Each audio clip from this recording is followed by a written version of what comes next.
The Supreme Court has rejected former President Donald Trump's emergency request to intervene in a dispute over classified documents seized from his Mar-a-Lago estate.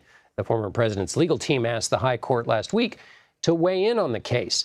They asked for a special master to vet classified documents seized by the FBI in August. That's the Trump team that asked for that. The court did not provide an explanation, though, for its denial.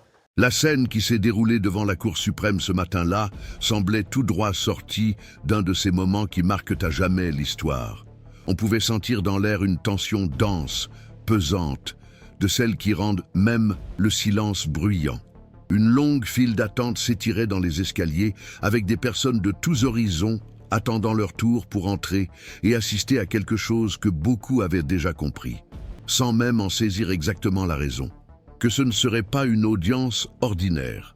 Le sentiment général était que quelque chose d'énorme était sur le point de se produire. Et c'était effectivement le cas. À l'intérieur du bâtiment, les ministres examinaient l'une des affaires les plus délicates et les plus explosives de l'ère Trump. Et tandis que les caméras enregistraient chaque mouvement, les avocats du gouvernement tentaient, presque désespérément, de soutenir une interprétation juridique qui était démantelée pièce par pièce. John Sauer, représentant de l'administration Trump, s'exprimait avec conviction, mais se heurtait continuellement à des questions qui montraient clairement la résistance de la Cour. C'était comme si chaque argument qu'il présentait était rapidement ramené à la réalité par la rigueur des ministres. Amy Coney Barrett, nommée par Trump, ne cachait pas son insatisfaction face aux justifications vagues de la défense. Elle souhaitait quelque chose de concret, quelque chose de solide, quelque chose qui justifie le pouvoir extraordinaire présumé que Trump estimait avoir sur les tarifs douaniers et le commerce extérieur. Cependant, les réponses n'étaient jamais complètes. Et à ce moment-là, sans fanfare, sans discours grandiloquent, le récit construit par l'ancien président a commencé à s'effriter. À l'extérieur, de nombreux partisans croyaient que la Cour serait une fois de plus leur forteresse. Après tout, Trump avait façonné la Cour avec ses propres nominations, suggérant à plusieurs reprises qu'elle lui serait loyale. Mais ce qui s'est déroulé à l'intérieur était complètement différent de ce que les yeux fidèles de sa base attendaient. La Cour suprême n'a pas accepté la manœuvre. Elle n'a pas accepté la manœuvre. Elle n'a pas accepté la demande. Le refus a été abrupt, direct, presque cruel dans sa simplicité. Rejeté, tout simplement. Aucune explication, aucun avis détaillé, aucune divergence enregistrée. Un seul mot qui est tombé sur la scène politique comme une bombe de haute précision. Pour ceux qui comprennent un minimum le fonctionnement de la Cour, ce silence en dit plus long que n'importe quelle longue sentence. Cela signifie qu'il n'y a même pas eu de débat interne digne d'être consigné. Cela signifie que même les ministres les plus proches, idéologiquement de Trump, n'ont pas souhaité soutenir sa tentative de pousser le système vers une faille juridique inexistante. Cela signifie que sa confiance dans la Cour elle-même venait de s'effondrer. Et l'impact a été instantané. Dans les coulisses, l'équipe de Trump s'est effondrée. Des rapports font état d'appels téléphoniques désespérés, de réunions improvisées, de conseillers courant dans tous les sens pour tenter de comprendre comment réagir. Au sein du cercle restreint de l'ancien président, le sentiment était que le sol venait de se dérober sous leurs pieds. Et pour aggraver les choses, il a lui-même choisi d'exposer son état émotionnel en public. Dans un message publié sur Truth Social, Trump a déclaré que la décision du tribunal représentait une question de vie ou de mort pour les États-Unis. La vie ou la mort. Il l'a répété. Ce n'était pas une simple figure de style, c'était un appel à l'aide. C'était le genre de phrase qui ne sort de la bouche que de quelqu'un qui se sent acculé, sans issue. Et c'était exactement ce qui se passait. Trump a toujours cru qu'il pouvait utiliser le temps à son avantage, qu'il pouvait repousser les procès, retarder les jugements, épuiser ses adversaires, manipuler les discours. Mais maintenant, le temps a tourné contre lui. La Cour suprême, le dernier rempart de protection qu'il pensait avoir, était devenu le théâtre de sa plus grande défaite institutionnelle. Et ce scénario a transformé ce qui n'était auparavant qu'un simple litige juridique en l'un des moments les plus importants de l'histoire politique récente des États-Unis. Le refus de la Cour n'était pas seulement technique, il était symbolique. Il s'agissait d'un message indiquant que le pouvoir présidentiel a des limites. Qu'aucun dirigeant, aussi influent ou populaire soit-il, ne peut plier la justice à sa convenance. Et ce message a provoqué un séisme dans le monde politique. Les démocrates ont célébré discrètement, conscients que cette décision pourrait représenter un tournant historique. Les républicains, en revanche, étaient divisés. Certains ont tenté d'en minimiser l'impact. D'autres, plus pragmatiques, ont immédiatement compris la gravité de la situation. C'était le début de la fin d'une ère de protection et de manœuvres juridiques. Le discours de Trump était mortellement blessé. Et ce qui s'est passé dans cette salle de la Cour suprême a clairement montré à tout le pays qu'il ne s'agissait pas seulement d'un faux pas de plus, c'était un tournant, un point de rupture, le moment où le système a finalement dit « ça suffit ». Et si vous regardez cette vidéo jusqu'ici, il est probable que vous ressentiez également qu'un changement profond est en train de s'opérer. C'est pour cette raison que cette chaîne existe, pour apporter de la clarté au milieu du chaos, du contexte au milieu du bruit et du courage au milieu de la peur. Si ce contenu vous aide à mieux comprendre ce qui se passe au cœur de la politique américaine, laissez un j'aime et abonnez-vous à la chaîne. Ici, nous disons la vérité, sans filtre et sans crainte. Et votre présence ici renforce cette communauté qui recherche avant tout la lucidité en ces temps sombres. Pendant longtemps, Donald Trump a traité les tribunaux comme s'ils étaient des pièces d'un échiquier sous son contrôle. Chaque fois qu'il était acculé, il jouait la carte du report. Ses avocats, stratèges et conseillers sont devenus des experts dans l'art de transformer chaque accusation en un labyrinthe de recours, d'appels, de délais, de manœuvres et de discours creux. C'était comme si la justice n'était qu'un terrain de plus où il pouvait appliquer sa vieille méthode consistant à dominer par l'épuisement. Et pendant des années, cela a fonctionné. Il y avait toujours un nouvel argument, une nouvelle excuse, une nouvelle manœuvre pour retarder l'inévitable. Mais aujourd'hui, avec un simple refus de la Cour suprême, toute cette stratégie de survie s'est effondrée d'un seul coup. Ce refus sans explication directe et impitoyable a détruit la dernière ligne de défense juridique de l'ancien président. La Cour n'a pas seulement refusé d'examiner ses arguments, elle a refusé d'entrer dans son jeu. Et cela change tout. Sans les instruments qu'il a toujours utilisés pour retarder les décisions, Trump est désormais confronté à la réalité qu'il a tant évitée. Il devra faire face à un procès de manière directe, sans les raccourcis qu'il avait l'habitude d'utiliser. Il devra comparaître, répondre, argumenter et se soumettre aux décisions d'un système qui, à ce stade, n'est plus disposé à attendre. Cette nouvelle phase n'est pas seulement un problème juridique, c'est un séisme politique.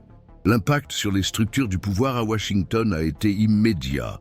Les parlementaires républicains sont en état d'alerte.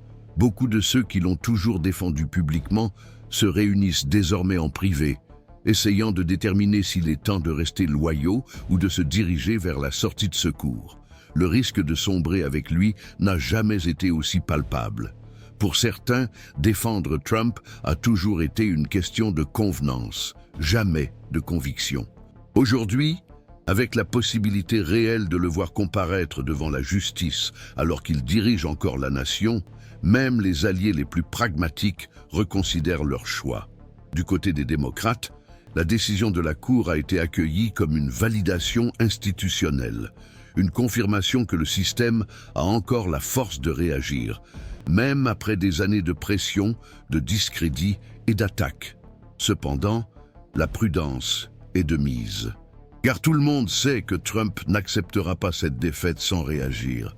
Et il a commencé à réagir comme il l'a toujours fait, en déformant les faits, en mobilisant sa base, en alimentant le discours selon lequel il est victime d'une persécution implacable. Sur les réseaux sociaux, il utilise des mots dramatiques, se présente comme le dernier bastion contre une élite prétendument corrompue et tente de transformer la sanction qui s'annonce en un trophée de résistance. Pour ceux qui le suivent aveuglément, cette rhétorique a encore un effet. Cependant, pour une grande partie de l'opinion publique, le scénario est clair. L'homme qui a toujours manipulé le système est enfin sur le point d'être confronté à celui-ci. Et cela génère des répercussions dans toutes les directions. Dans le milieu juridique, les procureurs se préparent à une affaire sans précédent. Il ne s'agit pas seulement de juger un président. Il s'agit d'établir des limites sur ce qui peut ou ne peut pas être toléré au nom de la plus haute fonction du pays. Pour la première fois, la balance de la justice va peser sur quelqu'un qui s'est toujours placé au-dessus d'elle. Au Congrès, le malaise est palpable, les débats internes sur la succession, les risques électoraux et la survie institutionnelle s'intensifient. Certains dirigeants républicains envisagent déjà des alternatives, non par principe, mais par calcul. Ils savent que continuer à tout miser sur Trump pourrait signifier perdre non seulement la Maison-Blanche, mais aussi des sièges au Sénat, à la Chambre des représentants et dans les gouvernements des États. D'un point de vue stratégique, beaucoup commencent déjà à considérer Trump non pas comme un atout, mais comme un fardeau. En coulisses, des noms commencent à émerger. Des politiciens tentent de tirer parti de la crise et de proposer un nouveau leadership. Quelqu'un qui parvienne à maintenir l'engagement de la base conservatrice, mais sans le poids des accusations criminelles. Cependant, personne n'ose encore déclarer publiquement cette rupture. La crainte de représailles est réelle. Trump a encore du pouvoir. Il a encore de l'influence. Il est toujours capable de rassembler les foules. Et pour de nombreux politiciens de carrière, cela représente toujours une menace concrète. En dehors des institutions, l'impact est également profond. La société américaine reste polarisée, divisée entre ceux qui voient dans la justice une chance de réparation et ceux qui pensent être confrontés à un complot ourdi par des ennemis internes. Dans les cafés, les églises, les écoles et les foyers, les discussions s'intensifient. Le procès contre Trump est devenu le reflet des fractures sociales du pays. Il ne s'agit pas seulement de lui, mais de ce qu'il représente pour des millions de personnes. Pour certains, Trump est le symbole de la résistance contre un système corrompu. Pour d'autres, il est précisément le plus grand exemple de ce qu'il y a de plus corrompu et de plus dangereux en politique. Et la tension que génère ce conflit pourrait, à tout moment, déborder dans les rues. Des groupes d'extrême droite organisés sont déjà en mouvement. Des appels à manifester sont diffusés sur des forums, des réseaux sociaux alternatifs et des groupes fermés. Le discours est enflammé. On parle de trahison, de guerre civile, de vengeance contre une élite mondiale présumée, qui tenterait de détruire la volonté du peuple. Le risque de radicalisation violente ne doit pas être sous-estimé. Les agences de renseignement surveillent déjà les signes d'agitation. La sécurité autour des tribunaux a été renforcée. Les autorités locales se préparent à des manifestations massives. Le spectre d'épisodes antérieurs, comme l'invasion du Capitole, hante toujours le pays. Et tout cela, alors que Trump persiste à agir comme s'il était toujours aux commandes. La vérité est qu'à l'heure actuelle, ce n'est pas le cas. Le refus de la Cour suprême a été une réponse institutionnelle claire. Un message direct. Ça suffit. À partir de maintenant, le processus se poursuivra qu'il l'accepte ou non. Et le pays devra en assumer les conséquences, quelles qu'elles soient. Le plus impressionnant, c'est que malgré tout cela, certaines voix tentent encore de minimiser les faits.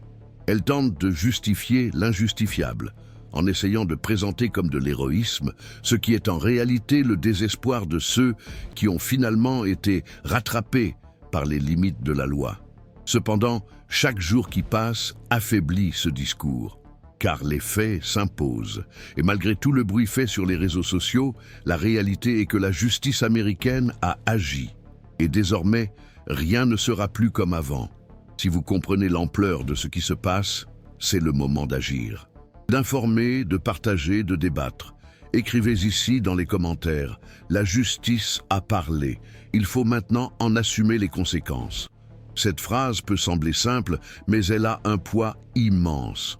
Car en ce moment historique, chaque voix qui s'élève pour le respect des institutions contribue à maintenir ce qui reste de l'équilibre démocratique. Nous vivons l'un de ces moments charnières où l'histoire choisit qui reste debout et qui tombe. Et vous êtes ici maintenant, au milieu de tout cela. Allons jusqu'au bout ensemble. À chaque nouveau rebondissement, le sentiment que le pays franchit une ligne invisible s'intensifie. Ce qui semblait auparavant impensable fait aujourd'hui la une des journaux. Ce qui était considéré comme de la simple spéculation prend désormais forme devant les tribunaux. Et au centre de cette tourmente, Donald Trump est confronté à une réalité qui ne peut plus être façonnée par des discours, des tweets ou des manipulations en coulisses. L'homme qui a passé des années à contourner les règles, à reporter les jugements et à échapper aux conséquences avec un sourire confiant, se trouve maintenant face à un scénario qui échappe complètement à son contrôle. Le refus unanime de la Cour suprême a non seulement mis fin à son dernier recours juridique, le refus unanime de la Cour suprême n'a pas seulement mis fin à son dernier recours juridique, il a déchiré, devant tout le monde, le scénario qu'il avait lui-même écrit pour garantir son impunité. L'impact est si profond qu'il va bien au-delà d'une seule affaire. Le précédent a été brisé. La logique selon laquelle la plus haute fonction du pays pouvait être utilisée comme bouclier pour des manœuvres juridiques n'est plus valable. Et cela change non seulement le présent, mais redessine l'avenir de la politique américaine. Pour la première fois depuis longtemps, le système semble déterminé à fonctionner sans fléchir. Les implications sont immenses. La porte des reports étant désormais fermée, Trump n'a d'autre choix que d'affronter directement les accusations. Cela signifie s'asseoir, rendre des comptes, répondre d'actes qui semblaient depuis longtemps à l'abri de la justice. Cela signifie être soumis à des condamnations, à des obligations légales et surtout à l'examen public. Tout cela alors qu'il occupe la présidence de la République. Une situation sans précédent qui fait de ce procès un événement institutionnel sans précédent. L'appareil public, les organes de sécurité, le système juridique et les pouvoirs constitutionnels devront désormais composer avec une nouvelle réalité déconcertante. Comment garantir le bon fonctionnement de la présidence lorsque le chef de l'État est également accusé dans une affaire pénale? Le défi logistique, juridique et politique est considérable. Le pays ne dispose d'aucun manuel pour cela. Et c'est précisément cette absence de référence qui rend la situation encore plus tendue. Chaque pas sera observé à la loupe. Chaque décision sera critiquée de toutes parts. La confiance dans les institutions sera mise à l'épreuve, jour après jour. Et plus que jamais, le monde entier aura les yeux rivés sur le pays. L'image internationale des États-Unis est également en jeu. Partenaires commerciaux, alliances diplomatiques, sommets stratégiques, tous ces domaines sont affectés lorsque le dirigeant de la plus grande puissance de la planète fait face à des accusations très graves dans son propre pays. Cela génère de l'incertitude, cela affecte les négociations, cela soulève des doutes quant à la stabilité et à la fiabilité. Et dans ce contexte délicat, tout faux pas peut coûter cher. Trump, bien sûr, tente d'anticiper.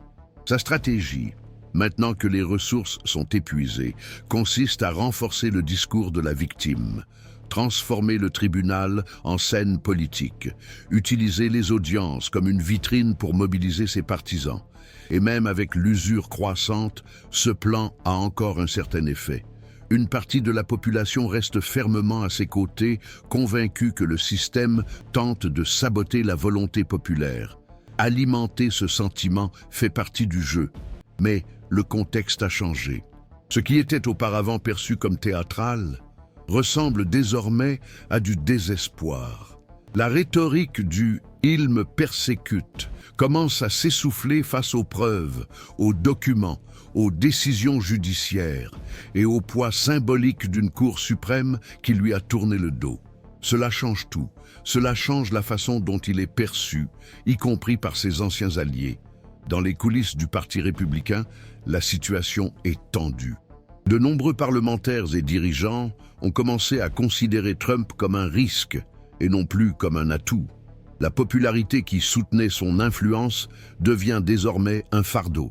Les candidats à des postes législatifs ou étatiques craignent d'être entraînés avec lui dans la chute. Le calcul politique commence à prendre une autre direction. Certains tentent de prendre discrètement leur distance. D'autres commencent à défendre ouvertement l'idée d'un renouveau interne. Et même parmi les électeurs, on perçoit une certaine lassitude. Une fatigue causée par la succession interminable de crises, de scandales, d'enquêtes et de gros titres. La promesse de rendre à l'Amérique sa grandeur est remplacée par une réalité de division, de judiciarisation et d'instabilité. Et la question qui se pose de plus en plus dans les foyers américains est simple, mais brutale. Peut-on encore parier sur quelqu'un qui est au centre de tant de tempêtes? Alors que cette réflexion se répand, le système judiciaire avance. Les procureurs resserrent l'étau.